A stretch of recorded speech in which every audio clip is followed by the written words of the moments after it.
Okay, welcome everybody. I'm Dr. Dawn Siglain, here to speak about natural allergy relief.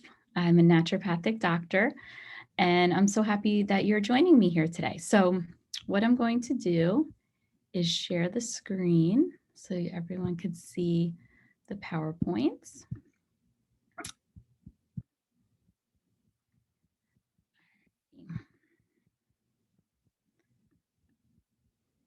There we go. Okay, looks like we're all set here. So welcome, let's jump right in now with natural allergy relief. So I'm Dr. Dawn. I'm a naturopathic doctor and acupuncturist based here in Huntington, New York on Long Island, and also available for telehealth. I'm also a Reiki practitioner, and my specialties as a naturopathic doctor here are autoimmune conditions as well as pulmonary health. So I love speaking about allergy relief because it actually, two of these conditions play a major factor in the exacerbation of allergies that I'll be talking about. I also have history as a NASM personal trainer and health coach. So I've been on quite the journey with healing, and it's quite lovely and wonderful. So what is an allergic reaction? So it's a result of chain reactions that begins in your genes. And I'm going to be talking about the difference between genes and genetics and epigenetics. And they're then expressed by your immune system. So we have reactions to allergens. So during our seasonal allergies here, pollen is a big one.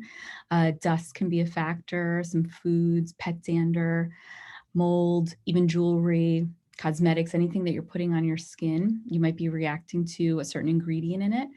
A bee sting can cause an allergic reaction, which we're very familiar with. Certain medications, latex is a common one also, right? So it could happen through skin contact, right? You brush up against something, could be inhaled, could be airborne, swallowed food, or injected into the body. It can happen, this allergic reaction can happen seconds or hours after having contact with an allergen. It can be in a small localized area, or it can expand to a larger area, or it can even be throughout the whole body. So the body is making a type of protein in response to the allergen. So this is where terms like IgE, IgG, and IgM come on into play, which I'm going to be talking about. And the protein then binds to the allergen, and then there's an antigen antibody reaction. Okay, so it's a lot of words, and I'm going to try and simplify it.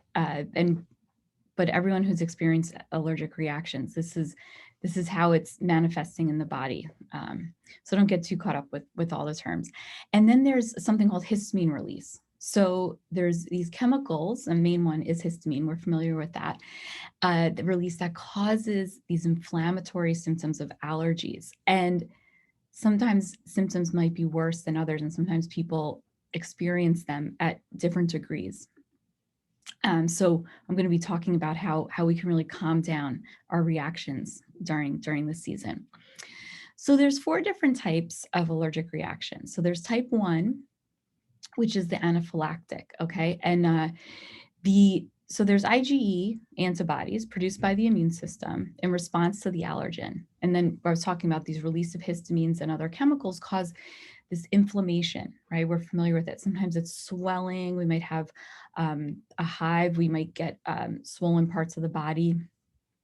That's this inflammatory reaction that's going on. When we talk about inflammation, there's pain, heat, swelling. These are all symptoms of inflammation. Food allergies, there can be allergic conjunctivitis, right? The conjunctiva on the eyes, allergic rhinitis in the nose. The nose is you're just constantly having to wipe your nose, and you're having a runny nose. Allergic dermatitis, where your skin is being affected. Bronchial asthma is another type of this. The anaphylaxis one, that allergic shock, is a medical emergency.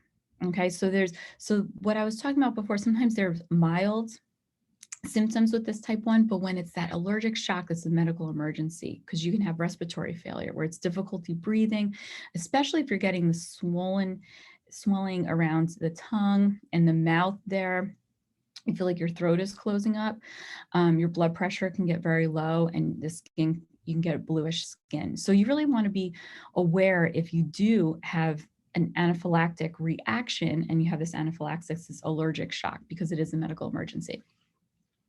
Type 2, then you have different antibodies. So I was just talking with the IgE response, and then the type 2 cytotoxic one where you have IgM and IgG antibodies. So I know that these terms have been floating around, especially during the times that we're living in. So a great way to remember it is that IgM is the first time your body is responding to this allergen.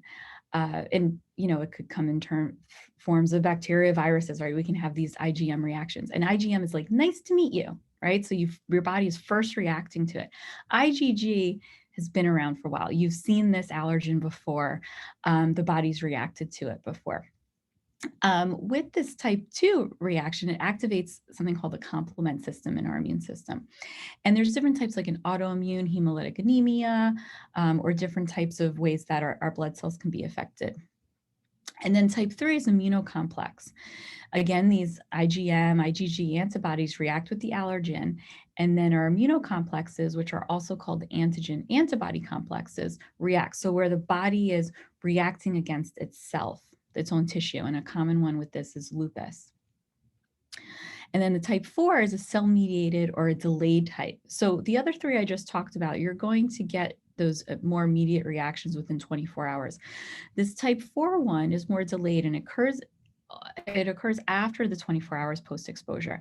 It's typically somewhere between 48 to 72 hours later. So it could be easy to miss, and you might not understand what you're reacting to. This can be common sometimes with metal sensitivities, okay? All right, so seasonal allergies. So some of the causes, okay, we know anyone who's experiencing seasonal allergies, it's important to understand what's happening in the body and how to try and calm down the allergen. So obviously exposure to airborne substances like pollen, mold spores, dust, things like that. Pollen's a big one right now. The mucosal lining of our membranes are affected. So our mucosal lining is our first defense against any offending agent that's coming into the body. And so we need a healthy lining of mucosa. We just don't want too much where pathogens can get stuck, and we don't want to not enough and not a healthy lining where we don't have that protective barrier. So we want the mucosal lining, we want it just healthy and just right. So I'm going to talk about all the ways that we can support our mucosal lining with optimal health. So you want that because the nose, we have mucosa in our nose, and if that's affected, then we get that allergic rhinitis, right? I was talking about the runny nose, and then we can get that allergic conjunctivitis in our eye, so our eyelids or the whites of the eye, and then we get that redness, and it might feel like a burning in the eyes, itchy, very irritated. And sometimes you might even get little rashes, like little red hives around it, and it's because it's gotten near the eyes too, around the skin. So these seasonal allergies occur during certain times of the year, and the pollens do vary by season. So in the spring, what we're in now, there's certain trees like oak, elm, birch, beech, poplar, olive, that might be what's causing some people to react right now as a pollen. In the summer, it's grasses and weeds, and then in the fall, ragweed. So symptoms. So it's important to know, especially with everything going on right now, if someone's sick or sneezing or coughing, we might jump to a conclusion that it could be something more serious, when it could potentially be allergy season. Okay, so that itchy skin, you might have itchiness in the throat, the roof of the mouth might get itchy, runny nose, might get like rash or hives that might be popping up. So these allergic reactions can be different for different people, right? But it can all fall under the same name. You can have congestion, sinus pressure, some sinusitis, inflammation in the sinuses. Some people get headaches, sneezing can be a first sign, that eye irritation. So you get watery, it could be bloodshot. The eyes could also really be very itchy, coughing, wheezing. If you have asthma, you can be particularly susceptible down in your respiratory system. So you want to be aware of that and do everything, if you have asthma, to try and calm down the asthma. Okay, so it's really important. I can't stress enough how important it is to know where your health lies. Okay, is there anything preventative that you can be doing about your health? Do you have a chronic condition that you can be helping year round, which could then also help you during time of seasonal allergies? You might be irritable. That could be a symptom, and it could just be allergies. You might have a sleep disturbance. Suddenly, you're just not sleeping right. You're feeling off. Your body is fighting these allergies. Maybe you've tracked the pollen into the house. I'm going to talk about some things that you can be doing to try and eliminate that, or simply just feeling fatigued. I know that I've been experiencing it. So, the more you're in tune with your body and understanding these symptoms, you can take the remedies to help you. You can do all of the things to try and support your system to calm down this exacerbation of the allergies, right? We can't live in a bubble away from the pollen, but we can try and eliminate it as much as possible and support the body when we need it. So conventional medical treatment is effective, but there's also some downsides to it. And I'm here to say that we can definitely combine both worlds, naturopathic medicine and conventional medicine. But there's just so many things that we can do to help support our immune system, our states of being. If there's any pre-existing conditions that can help us during the season, so that we might not have to rely on conventional medical treatment, but it's there if we need it. So oftentimes corticosteroids are used, these corticosteroid nasal sprays, which really, attack that inflammation and decrease it. Fast acting antihistamines, some decongestants. There might be allergen rather, immunotherapy. So this is typically year round, and it starts after pollen season. So when you're in it, that's not really the time to start with something like that. Might help you later on, but why not try and do all the things that we can do now while we're in it? Why wait? Side effects, though. So oftentimes there's an anti-cholinergic effect. This can cause so while you might be calming down the histamine reaction, now you have to deal with side effects in these medications: drowsiness, dry mouth, blurry vision, constipation. Now your gut health is affected, difficulty urinating, confusion, or just simply some lightheadedness. When using oral decongestants and nasal sprays, there could be a rebound effect, especially when you're using them long-term use. So a week or more, and then you might even end up with prolonged or chronic congestion. So I see this a lot. People rely on nasal sprays and they're using it all the time. And now they've really disrupted their mucosal lining, and now they're constantly needing to rely on it, but they're not finding any actual relief. They're just, heavily reliant on those medications. So how can naturopathic medicine help? So it gets to the root cause. So, and this is really key. It's a different mind frame than conventional medicine. Okay, so while both can be very effective, when you're looking for the root cause of not feeling well, makes such a huge difference, because you end up understanding your body. You give your body what it needs. You understand what happens to the body in the first place, and you get the answers. Okay, and then because we're human beings in this world, things are bound to happen again. You're going to understand what happened once, how you can give the body what it needs down the line, right? So at the next seasonal allergy, you've now come to a naturopathic doctor, you've learned about your body. Maybe you had chronic inflammation, maybe you had oxidative stress. You know the warning signs of it, then you'll know how to take action, right? So it's a real learning curve, and there's so much to gain when you understand the root cause of what's going on in the body when the body's out of balance. So naturopathic medicine is really preventative, right? Because now you know all the things that you can do, and it gives you the answers. So it's wonderful in that way. It's also effective, and it's safe long-term support. So talking about those side effects, while pharmaceutical medication might be very fast acting, there's also oftentimes side effects, but you don't have to deal with that. So oftentimes you can have you can use naturopathic medicine, whether it's supplements or whatever lifestyle habits, or maybe you're using certain foods to help you, and it's safe and effective for the long term without those side effects. Naturopathic medicine can also be very, very fast acting. So when it comes to seasonal allergies, there's tons of different supplements that I'll use for fast acting relief. So depending on what my patient needs, I'll explain to them and let them know what's best for them.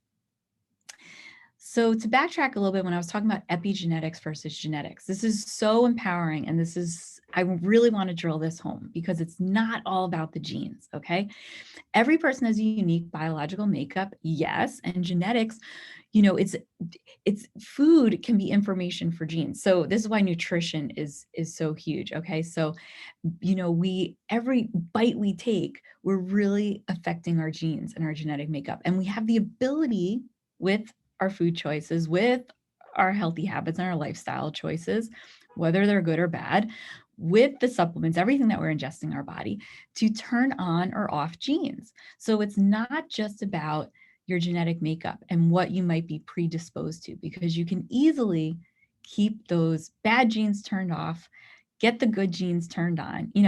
It's not all about the genes. So it's more about epigenetics. So most of our genetics is affected by epigenetics. And what is epigenetics? Epigenetics are all the things that we're doing. So prenatal nutrition, even going back to what our mom was eating when we were in the womb, uh, all of our choices when it comes to what we're eating and drinking, staying hydrated affects us, our environment, any sort of toxin exposure, what we're choosing to do in our environment, get around, exercising, and stress, how stress is affecting us plays a huge factor. Stress can be the underlying cause of inflammation in the body. So if stress is something that you really need to work on, I encourage you to do all the things to calm down your stress response. Okay.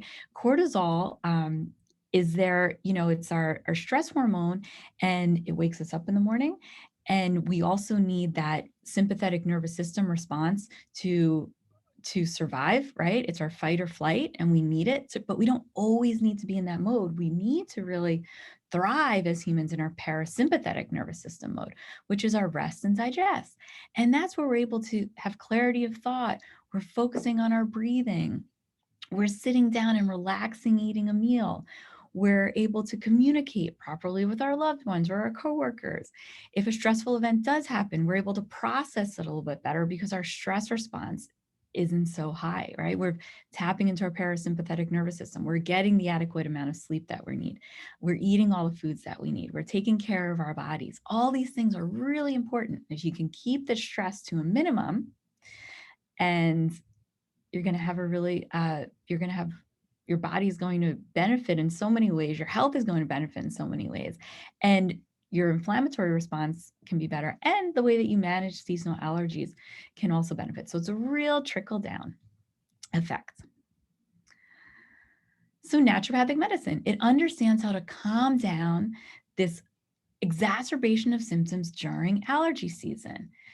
And this is so crucial to know because we don't just want to be dealing with pollen when we're in the middle of, dealing with an autoimmune condition that's gone haywire. And I say this because I have lupus. I've reversed it years ago. I don't have any of those markers to show that I have lupus. I know that I'm predisposed to it. If I don't take care of myself, I'm not going to feel well. When I did have really bad allergy symptoms was when I had my lupus flare. And that was a tough season to get through. I didn't know what I was suffering from. I hadn't gotten my diagnosis yet. And it was one of the worst allergy seasons that I had experienced. But it was also because I was in a really bad state of health and my body was out of balance. So I haven't dealt with that since then. But have I had allergies? Yes. I just had them the past week. And I'll know sometimes I wake up on a certain day and I go, okay, I better take my supplements that are specific for me that really help to calm down the inflammation. Being aware, of course, if the pollen count's high, if it's a super windy day, it might be a tough day. And I knew I was, might feel pretty tired when you're experiencing the seasonal allergy. So try and take it easy, drink water, drink hot teas to kind of open up passageways to filter things out and allow for the chi to move and all this stuff I'm going to talk about more later. But back to naturopathic medicine. So it's a comprehensive medical intake. First visit's 90 minutes with me or any naturopathic doctor that you see. And we're asking all the questions, right? We want to know from, how you were born, how you came into this world, up to what you had for breakfast that day, right? Very important. We'll be looking at any recent labs that you may have, and assessing them, asking all the questions about what you may have eaten, what your living situation is, what you do for a living, how your stress load is, how you're sleeping, how your digestion is, all the questions. And you can share as much as you like. The more that you share with your doctor, the more that they'll be able to help you, right? We have to do a little bit of detective work when it comes to uncovering that root cause.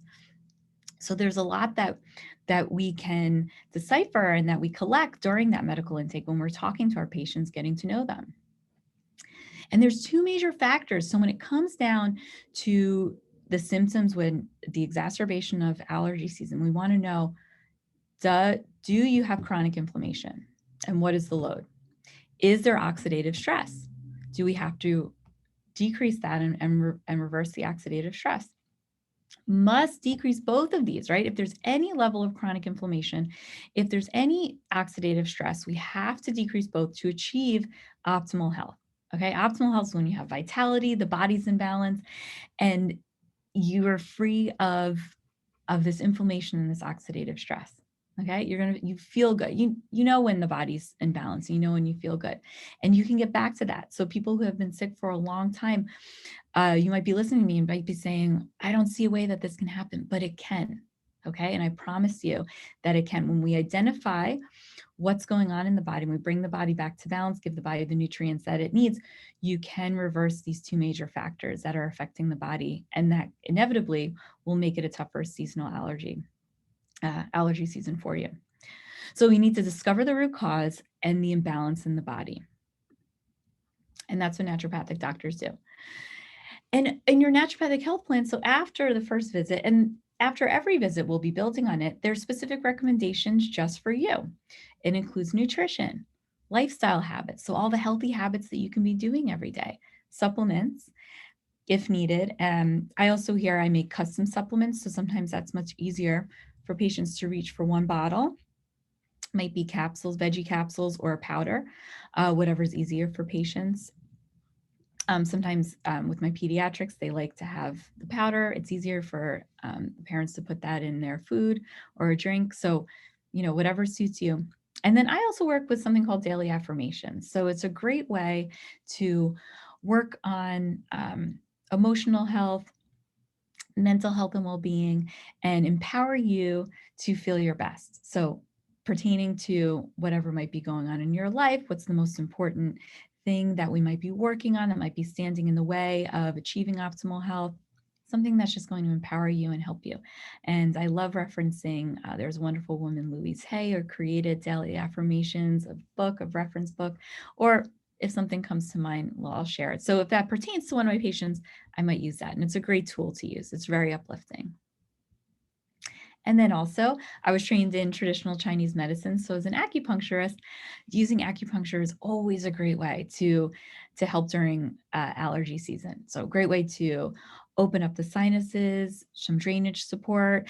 And we look at, yin and yang. So supporting that, is there too much inflammation? Is it too much yang? Are we looking at deficiencies? Are we looking at, is there a yin picture here? There's all different ways that people could be susceptible to chronic inflammation and oxidative stress, and using Chinese medicine is a great tool to use. So when I'm using acupuncture on patients, I'll be assessing a tongue diagnosis and also a pulse diagnosis to determine the treatment for them. And then we're looking at two main substances in Chinese medicine, the qi, right, our vital force, and blood. So you never want things stuck. You never want stagnation. And that can help, right? If there's too much mucus production, we can feel really clogged up and really stuffy. So we want things free flowing and moving. And acupuncture is really effective at doing that. And there's organs and meridians that function. Everything's intertwined and connected, and it's really a beautiful picture. The body is just trying to find balance. Acupuncture helps it along the way. And there's different things. So it's not just about the needles. There's also different modalities I use, such as cupping, something called moxibustion, gua sha, e-stim. So all wonderful ways to help the body along. And then with the little ones, we might do acupressure as opposed to acupuncture with the needles. So tons of different options. And I can also give you acupressure points that you can do at home. So oftentimes I tell my patients that. And then with seasonal support, so Chinese medicine uses the different seasons and corresponds to our different organs. So the spring season corresponds to liver, and that's what I'll be talking about today. Summer season is fire, right? The heart, pericardium, we always might be talking about. And in the fall is the lungs. But today I'm going to focus on the liver since we're here in the spring season. So this exacerbation of allergies, right? Because it's there, the pollen's there. Some people are reacting more than others. Why is this happening? So chronic inflammation, oxidative stress. Let's break this down a little bit more. Naturopathic. With chronic inflammation, what it does, it calms down and reverses this chronic inflammation. This chronic inflammation can be that root cause of the exacerbation of these allergic symptoms. Chronic inflammation can be the root cause of a lot of things, right? It can be the root cause with autoimmune conditions. When you have one autoimmune condition, now you've opened up the pathway for a whole bunch of autoimmune conditions that can happen, right? And it can affect your digestive tract, your thyroid, all the things that you just don't want. If you know it's happening, you want to calm down and reverse it. Vastly different than conventional medicine that simply suppresses chronic inflammation. It's not long-term care. It's not going to be able to reverse it. And it's not the answer in the long run. It's the answer immediately if you're in a lot of pain, right? Then you might need that. You might need a steroid treatment, but it's not the answer to optimal health. Oxidative stress. So naturopathic, we are trying to, when it comes to oxidative stress, these is an accumulation of these reactive oxygen species, which are also known as free radicals. So naturopathic medicine, we want to decrease the production and then the accumulation of all these bad guys. Because now we're looking at DNA damage, RNA damage, and proteins, right? Which then this damage to the proteins and the DNA and RNA leads to cell death. Not a good situation. So we want to do everything to prevent that and decrease all of those cascades of inflammation that's happening there. Conventional medicine. So the issue here is that pharmaceuticals can be the cause of this oxidative stress. That's awful. It's terrible. You want to be really careful about what you're taking. And are you taking any medications that are causing oxidative stress? Because there's side effects, and then it's symptomatic care, the way that it's dealt with conventional medicine. And the real unfortunate thing is neglecting nutrition. When it comes to oxidative stress, food is medicine. Eating the right foods, giving the body the nutrition it needs, giving the body the nutrients, the vitamins and the minerals from Mother Nature in its beautiful, purest form is what the body needs to combat that oxidative stress, right? I always say, food can be tough. People are connected with food. Nutrition can be a real sticking point. And I understand that. But you can't rely just on supplements. It's important to only supplement a really good diet, a really good nutrient-dense, nutrient excellent diet, right? That's what you want to be eating. You want to be eating really good food, organic if possible, nutrient-dense, tons of veggies, right? If you're neglecting nutrition, you're really missing the boat when it's coming to oxidative stress as well as inflammation, right? So it's really important to place that emphasis on nutrition. So reversing inflammation and oxidation. How do we do this? All the things that naturopathic doctors work on, okay? Nutrition. I'm going to talk about the anti-inflammatory diet, antioxidants, lifestyle habits. So we want healthy movement, right? I was talking about with Chinese medicine with that qi stagnation or blood stagnation. We don't want anything stuck. We need healthy movement. So we, exercise. There's other techniques that we can do, such as dry brushing, which is really effective. Dry brushing is really good. I just did a little talk about that the other day, and I'm always talking about dry brushing. And it's really wonderful for moving the lymphatic system. So our lymphatic system is just right underneath our skin there. I call it the forgotten system. No one's ever talking about it. It naturally gets moved during exercise. So our muscles move our lymphatic system from the inside. But if you're not moving because maybe you don't want to be outside, maybe you're always working out outside, but now because of pollen and you're reacting to it, you're not working out outside. Maybe you're so fatigued from these seasonal allergies that you don't even have the energy, right? You're not sleeping well, so you don't want to exercise. So dry brushing is great to do all the time, even when you are exercising, but it's particularly good when you're feeling sick or tired or worn down, because it's a great way to move your lymphatic system without exerting yourself. Because when you exercise or exert yourself when you're not feeling well, you're sending pathogens deeper into the body, like bacteria and viruses, which is not what you want to do. But something called dry brushing, which is a technique using a dry bristle brush. You can even use a dry washcloth at home that's maybe a little bit more uh, abrasive. And as long as you don't have any skin rashes or any kind of skin issues that might be irritating it, you just go in circular motions from your extremities, so all the way from the tips of your fingers, and you flip over, right, in circular motions everywhere towards the heart. Okay, that's where the lymphatic system dumps. So you go all the way up the tops of your feet, all the way up the back of the bottom of the soles of the feet, up the legs, your glutes, your back, your stomach, all the way towards the heart. You do this right before you shower or bathe. The toxins then come to the surface, removing your lymphatic system, and then you rinse it off and you wash it off in the shower. So great. So dry brushing is wonderful to do before you're bathing, showering, daily, whether or not you're working out. It's fantastic. You want to move that lymphatic system. That lymphatic system supports our immune system. It is our immune system. Immune system cells are in it. We want to get it moving. We want to get it detoxing. We want to flush things out. Stress relief, huge factor when it comes to lifestyle habits, right? And there's all the things that you have to do. So know if you are feeling stressed, know all the things that you can do to help yourself when you're feeling stressed. You want to focus on breathing, deep breaths, always using your body as a tool for stress relief. So there's pressure points. There's one called Shen Men on the ears. So I'll use something called an ear seat on patients, where you just simply press. So it's this little point right there. Oh, it feels so good. I'll put ear seats sometimes in patients, or I'll needle that point with acupuncture, but you can just press it with your finger. It really taps into your parasympathetic nervous system and calms you down. There's also a point here, pressure point there, that you can press on the inside of the wrist.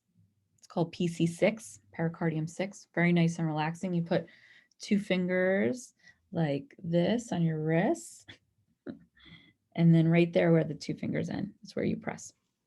That's a really good point. Using essential oils, all the things that can be really stress relieving. So I always say with essential oils, get some, whatever suits you, whatever you enjoy smelling, whatever is pleasant for you. Use eucalyptus is great for opening up the nasal passages. Peppermint is really cooling, and that can help open up the nasal passages. If you need a little mood boost, something like bergamot's really good. Cinnamon's warming. There's also spearmint, which is nice and cooling. So they're all really nice. You want detox, so daily detox. So I'll be talking about this. And this coincides with supporting the liver, right? And eating all the greens and doing all that during the season of the spring. And obviously avoiding the allergen, right? The obvious factor, you want to try and avoid it. So you want to do everything to keep that to a minimum. And I'll be talking about that. And supplements, anti-inflammatories, antioxidants, antihistamines, something called mucolytics I'll be talking about. And you can't forget about gut health. So in naturopathic medical school, they always said, when in doubt, treat the gut. Because if digestion is off, where's most of our immune system? In our gut. So if we have to work on the microbiome, if there's already a pathogen in our microbiome that's setting off a cascade of inflammatory reactions in the body, and we don't have our gut health under control, then we're going to have some real issues when seasonal allergies hit. Okay, so you really want to understand what's going on in your gut. If you're having any digestive issues, you might not even be having digestive issues, right? You might be having brain fog. And that could be directly connected with your gut health, or you're kind of always just getting sick and you just don't feel well. There could be something going on in your gut. So getting a microbiome analysis is important. So I do something called stool testing, and it really gives me the answers that I need, and it really helps my patients. And then there's something called the 4R protocol. So I'll be talking about that too. And here it is on my next slide, 4R protocol. So it's rid, replace, repopulate, and repair. Very important that you take this step by step and you don't skip a step and go straight to repair. I see this a lot where people just go, boom, let's just fix it. Let's just fix the gut. You can't do that. You have to figure out what are the offending agents. Okay, so during seasonal allergies, we know what's going on. Okay, being aware of the pollen count, being aware if it's a super windy day that's blowing things around. Okay, we need to try and try and bring that load down. So know what your offending agents are. Is it stress, right? Stress can be the root cause of all these inflammatory reactions. So if you're having a stressful day, are you going to have an even worse response when it comes to allergies? Doing lab work or specialty testing, like I was just talking about with the microbiome, it's so important to get your lab work and have it assessed, especially with a naturopathic doctor, because we're looking at optimal levels. So different than just the normal range. I can't stress enough how important this is, because naturopathic doctors, and this is where the preventative piece of naturopathic medicine plays a huge role, because we're able to foresee changes in the body before you may even have symptoms, before it's a problem, but we know that you're treading in a direction that is not going to benefit you. And we don't know if that's going to happen in a month, a year, or 5 years. But if you don't take action now, this is the foreseeable future for you. Okay. And we can explain this to you. And it's really important to know that. So it's really important to have someone assess it with that sort of preventative eye, because it is completely different than just looking at a normal range. If you know that something's off, find a doctor who understands optimal ranges in lab work, because it is different than just normal ranges. I can't stress that enough.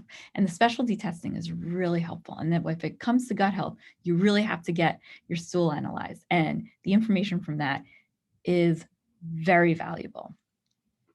Then you need to replace the body with what it's been missing, right? Maybe you need some digestive enzymes. Maybe you need some hydrochloric acid. Maybe you just need to replace it with proper food, right? So maybe the offending agents was the bad diet. You replace it with better food, and oh, you're not responding that badly during allergy season. Things are a little bit more mild. Repopulate. So we're replenishing now, repopulating. So probiotics and prebiotics, right? We've heard about this with the microbiome. So probiotics we can get.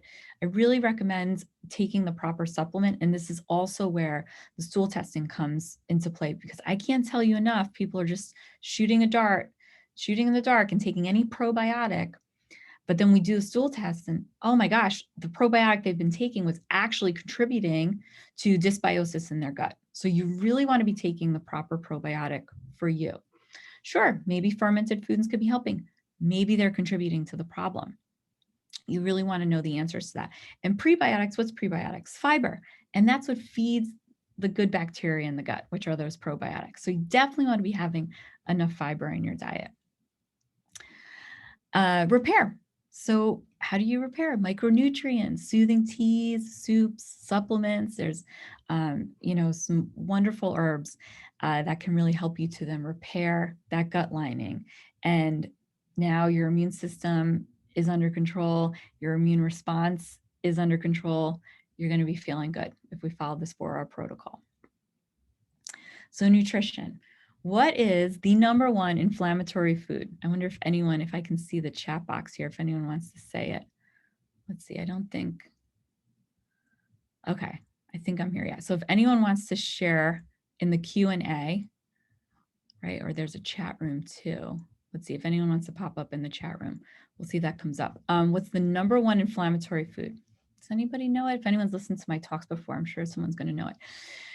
By eating this food, you're going to have excess mucus production, which is not what you want, right? We want just the right amount of mucus in our mucosal lining there, so as our protective barrier. We don't want too much, and we don't want to have poor mucus lining where we have no protection, right? So we want just right. This food will negatively impact your respiratory health, right? Our lung tissue is so sensitive. When you eat this food, it is directly affecting our delicate tissue and our respiratory lining. It's got dampness, it's heaviness, it leads to, you're going to feel very lethargic, very tired, and it's full of growth hormones, which is not what we need. No one's looking to get, so when you eat the growth hormones, it causes things to grow, right? It causes cells to grow, right? This is not what we need. We're not looking to grow. Typically as adults, we're looking to maintain, right? This is going to give it away, that only a calf benefits from it, right?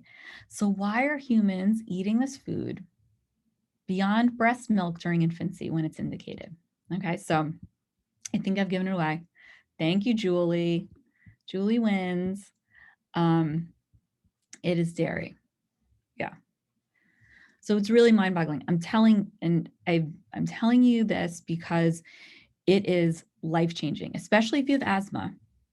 This will greatly decrease your reaction. This is going to calm down any kind of chronic inflammation that's going on in your body. When I have patients who take dairy out of their diet, they come back like they have a new lease on life. This is how important it is. Just take it out. Whenever you go out and you get salads and food, you just start taking it out. Don't even miss it. Just take it out.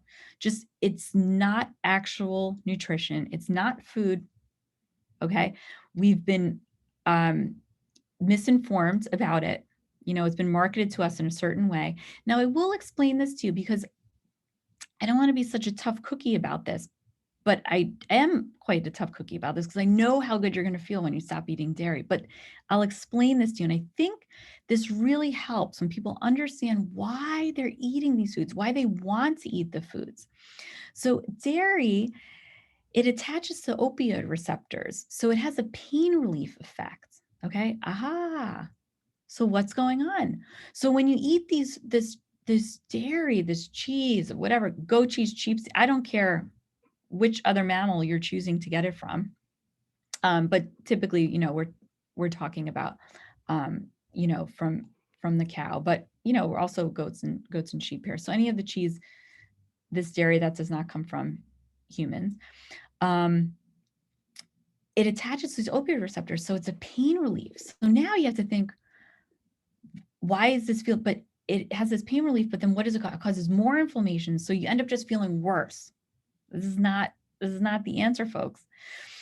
But now you have to say, so what's the pain? Is it emotional pain? Is it physical pain? What is it that's making this dairy so appealing to me? And is there another route that I can go about healing myself with this? So when you go about it that way, when you understand it, you can really pull yourself out of the madness of eating this dairy that everyone says is so delicious and it's so wonderful. It's really not. And when it comes to inflammation, you take that out, you're going to feel good. Skin issues, right? Gut dysbiosis. Oh, I took out dairy. I feel great, doctor. You could save money. Maybe you don't have to do that stool test because you're just taking out dairy. There's lots of things when it comes to diet. I really walk my patients through what's necessary. And if there's a lot of work that we can do with nutrition, might be able to save you from doing a lab testing if we don't need it.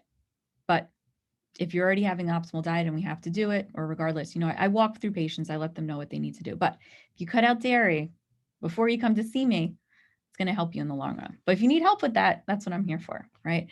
So when it comes to the number one anti-inflammatory diet, I can't stress how delicious and wonderful and how much the cells in our body crave vegetables.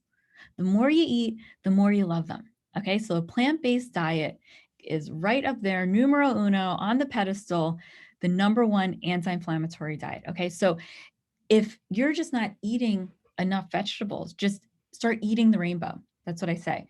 Try and eat them. Definitely start with greens, get greens into every single meal if you can. And if that sounds crazy to you, just start doing it because it's going to help you and you probably need it. And just eat the rainbow, whether it be eating the rainbow every day, eat the rainbow every week, just make sure that you're getting these colorful foods in it, right? These antioxidants, these flavonoids, they're all decrease inflammation. They give the cells of the body what they need, and your cells are craving it. You're going to get your vitality back when you give the body all these nutrients, right? The cells in your body are going to be rejoicing. You're going to be feeling good because it's full of the antioxidants, the flavonoids that I was talking about, nutrient dense. So we want nutrients in our food, right? Calories, schmalaries. When you're eating real food, you don't even have to count calories. It takes all the guesswork out. When you're full, you're full. You stop eating, right? You can't overdo it because there's so much fiber in all these vegetables. So now you don't have to worry about fiber or taking like a psyllium husk supplement or Metamucil if you're taking that. You don't have to take all that stuff because you're getting it from your diet. So if that's where you need to start, just add in the good, okay? Definitely get dairy out if we're dealing with seasonal allergies, asthma, any kind of respiratory issues. But for the most part, don't even worry about if you're not eating a good diet. Just add in the good. You add in the good, it's naturally going to weed out the bad, okay? Definitely just avoid that dairy though if you can. Sugar. I mean, these are all givens, right? We've all heard about this stuff. Gluten is inflammatory. Whether or not you have celiac disease, gluten's inflammatory as can get, right? The wheat's been overly processed. It's a different story. People go to Italy and they eat all the gluten that they want and they're fine. Gluten in America is a different story. It's really inflammatory. So depending on where you are in the world, gluten can be a real, real issue. And all the processed foods. It's just not good for our body. Our body is like question marks. Like, what are you putting into me, and how am I supposed to process it? Hence digestive issues, dysbiosis, not feeling well, inflammation. So you take out all the processed foods, take out all this garbage food, and you'll feel better. If we're dealing with autoimmune conditions, I have to stress that there's a bunch of vegetables out there that might be fine for everyone, but when you have an autoimmune condition, you really have to avoid those nightshades. So in addition to all the vegetables, you have to be careful for some vegetables. So this is only if you have an autoimmune condition, because the root cause, root cause with autoimmune conditions is chronic inflammation. So you want to this is a specific type of inflammation that anyone with an autoimmune condition really needs to get under control. And nightshades are eggplant, peppers, all peppers, even cayenne pepper. Cayenne pepper, while it is anti-inflammatory, it is a nightshade. So if you have an autoimmune condition, it's inflammatory for you. White potato and tomato.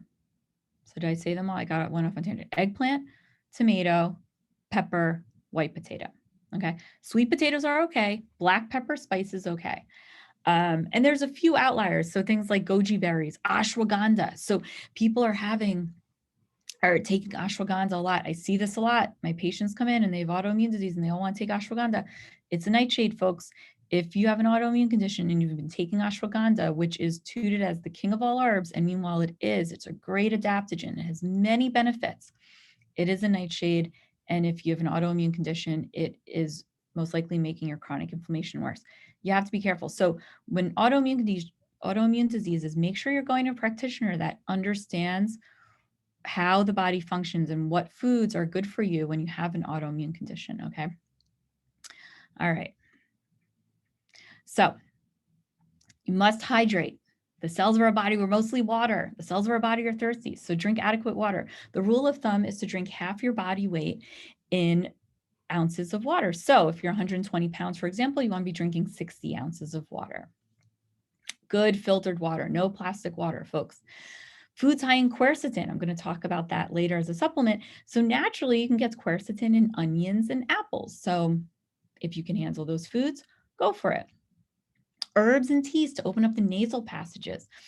Okay, so you can breathe in. So peppermint, chamomile, magnolia, honeysuckle, all these great things. And back to the liver, think green foods and green drinks. So you want to support your detox pathway. You want to do daily detox, okay?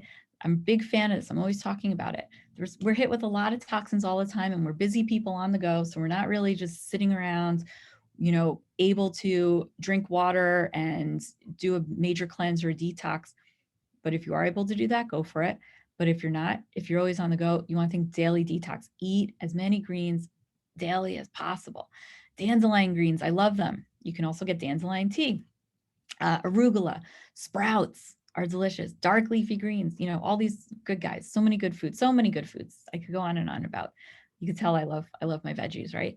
Milk thistle tea, that's also a good one. So think liver, think green, spring greens, just support the liver. The liver needs it right now. And this is a good time to support the liver during the spring. So all the healthy habits. So for the obvious reasons during seasonal allergies, you want to exercise indoor, okay? Indoors, especially on those windy days and the high pollen count, for sure. Essential oils. So there's all wonderful ways of using essential oils. You can have your diffuser. You can do a hot steam shower and have it diffusing, or just smell it, or have it open. I put essential oils in my Himalayan sea salt jar, and I love the salt caves, so I have to give them a shout out. Go sitting in a salt cave during seasonal allergies is one of the best things that you can do for yourself, because it's anti-inflammatory and it's so great for the nasal passages and opening it up. And when you sit in the salt cave, you're absorbing the 84 minerals that you naturally need. It's such a great way to get it into your respiratory tract. But with essential oils, so all the different ways that you can use it. So remember the eucalyptus, peppermint, you can rub it in a carrier oil, maybe some coconut oil on the bottom of your feet. And that can help really bring energy down by using it there. You can do a nice chest rub. You could do a back rub and opening up the lungs, all sorts of ways to use essential oils. I even will do in my nasal passages. So I make nice blends of essential oils and a carrier oil, and I'll massage that into nasal passages. You breathe that in, and it really opens things up. Feels really good. You might want to remember I was talking about the allergic conjunctivitis. So if you've been outside, maybe you want to rinse your eyes after you've been outside. Maybe you want to put, if you're getting red and irritated, maybe put some cucumbers on there. It's a nice cooling mechanism. Doing a nasal rinse, doing that quite often, that could be preventative. It can also be fast acting, and you can use it. Some obvious things, removing your shoes before entering your home or office, right? Because that's tracking in the pollen and dust. So try and be proactive in that way. Showering immediately after being outside, washing your clothes, wash your sheets in hot water, hypoallergenic and fragrance-free detergent, replace the pillows, right? Sometimes people don't think about that. You have pillows for years, right? What's lurking in the pillows? Ugh. Get a good air filter and decrease stress. Can't stress that enough. Decrease the stress. So supplements, so anti-inflammatory. So again, this is really specific to what your body needs, and different people can need different types of anti-inflammatories. There's a whole bunch of them. I mean, turmeric gets a lot of recognition, and there's a whole wonderful world of anti-inflammatories. So that's kind of endless. Antioxidants is another one. And I also, when you talk about anti-inflammatory antioxidants, you also want to know what your nutrient levels are. So you want to get tested properly. You want to have proper B vitamins. You want to have proper magnesium. You want to have proper iodine. Any deficiencies that you might be having isn't going to help. Vitamin D, big guy. And this is like a total miss across the board. I don't know how in the medical community this hasn't been really focused in and eliminated, and why we're still dealing with vitamin D deficiency is mind-boggling, because you want it between the optimal level is 60 to 80. Then unfortunately on labs, the range goes from 30 to 100. Above 80 is too high, and 30 is really low. Anything between 30 to 60 is low. Optimal is 60 to 80. So this is the key. You might want to get a pen and paper with this one. For every 10 points below 60, you need 2,000 IU. Okay. So if you're at 40, you're going to need 4,000 IU. So you want to be taking that right amount, and then you retest in 3 months. Now, if it's not at the right level, now you have to be thinking, am I absorbing what I'm eating? What I'm taking in. So that's that whole going back to the gut health, right? Anyways, you want to make sure that your minerals and nutrients and vitamins are up to par. That's huge, right? It's not just about anti-inflammatory support. You also want to have antioxidants, right? You want to have the nutrients and vitamin minerals that the body needs, because that's going to help. That's naturally anti-inflammatory, right? That's a natural antioxidant, and that's fighting all those free radicals when the body has the load that it needs with all the basic guys, right? Antihistamines. So stinging nettles, bromelain, quercetin, right? I was talking about, that comes in apples and onions when you eat the foods, but you can also get them in supplement form. So high dose quercetin can really help. So these are things, you can take these anti-inflammatories, you can take these antihistamines, you can take them at doses you can take regularly as preventative. And then you can also take these supplements at a max dose. So sometimes anywhere from 8 to 10 of these capsules, you take more of a dose a day, and then that'll be more fast acting, and you'll use it on those days when the pollen count's a little bit higher and when you're getting affected by seasonal allergies. So talk with your practitioner what's needed for you. And then there's also some really fast acting histamines. So there's a supplement that sometimes I don't like to use animal products, but for people who do eat animal products, there is one. It's made of quail egg, of all things, and it's really fast acting. So that's a real winner there, for some people that might work for. Mucolytics thins the mucus and supports drainage. So one of my favorite is something called NAC, the supplement. It is the precursor to glutathione being one of the most powerful antioxidants in the body. It's also a mucolytic, so it's thinning the mucus, and it helps support the drainage pathways, and it really helps for respiratory support. So during the pandemic, particularly NAC has really been a powerhouse, and I can't stress how important that supplement can really help in overall optimal wellness if it's right for you. So talk to a practitioner if NAC might be right for you. When you feel that itchiness in the throat, I have a throat spray. So there's a throat spray here. I have absolutely no affiliation with them. It's called Biocidin. It's a throat spray. So I have it on hand for me because it's a beautiful blend. Tea tree oil, oregano oils in here, lavender is in here, white willow bark. And it just really, when you think of the mucosal layer and if you feel that itchiness anywhere, you really want to try and quench that right away. So I'll spray that in my mouth, the throat. I won't have the itchiness. It kind of calms down any inflammatory reaction that's starting. It's a first line of defense there in the mouth, right? I've calmed it down. I feel good. So I've been having that one on hand with me. BCQ is another one. So it's bromelain, coumarin, and quercetin. So it's another real fast acting. Vitamin C, powerful antioxidant, right? So that just taking that, right? Maybe you just need to eat oranges if you like those, and that helps. So vitamin C, can't forget about a basic antioxidant like that really helps. So the takeaway that I hope everyone can benefit from this is that optimal health really does help to decrease this exacerbation of the allergies, right? And I keep saying exacerbation of the allergies because, if we have allergies, it's here. It doesn't mean that there's something wrong with you just because you have allergies, but it can be a telltale sign if it's really out of control and you can think maybe I need to look deeper into my body. Is there something going on and I need to act fast, and maybe there's some preventative care. Maybe I can reverse some kind of chronic condition.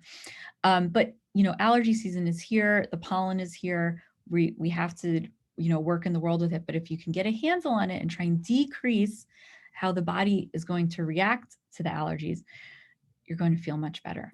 You're less of a reactive immune system. You're going to decrease that histamine response, and you can reverse inflammation and oxidative stress. Okay, so I hope that I've instilled that in you to believe that you can do it, and I've empowered you, and it can all be done naturally.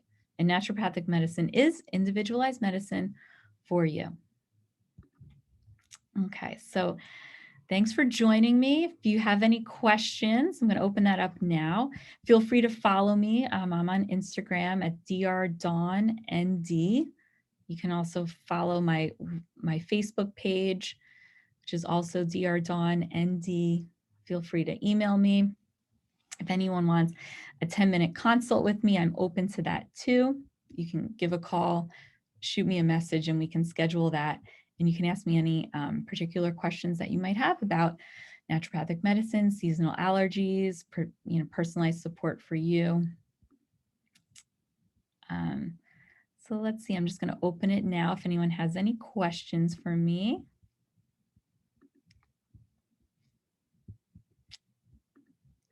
Let's see. All righty, I'm going to leave this open. Let's see, there's a few ones. There's the chat too.